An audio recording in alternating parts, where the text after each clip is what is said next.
Guys, welcome back to day 17 of Live Abnormal Discipleship. We are studying the book of Luke, and if you haven't checked us out on Facebook, well, you most certainly can, and you can see days 1 through 16 on there.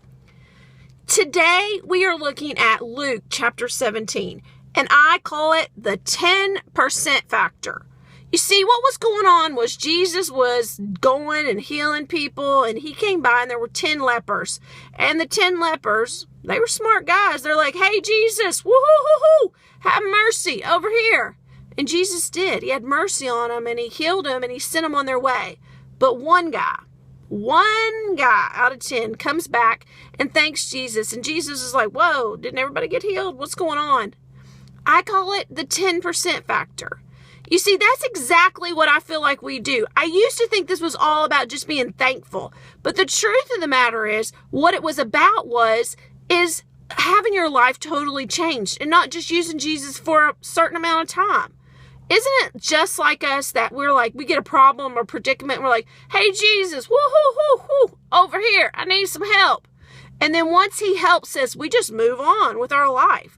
We don't take the time to allow him to infiltrate the rest of our life.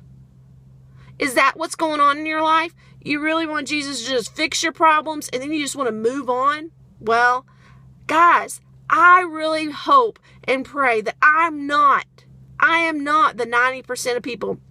I hope I am 10%.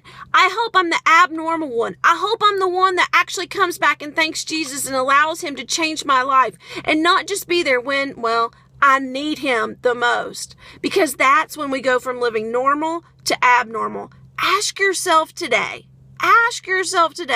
Lord, what percentage of my life am I serving you? Is it 10%? Is it 20%? Is it 33%? Ask him, what percentage are you serving him? And hopefully you are part of the 10% that comes back and thanks Jesus and serves him with your whole life. Today, live abnormal.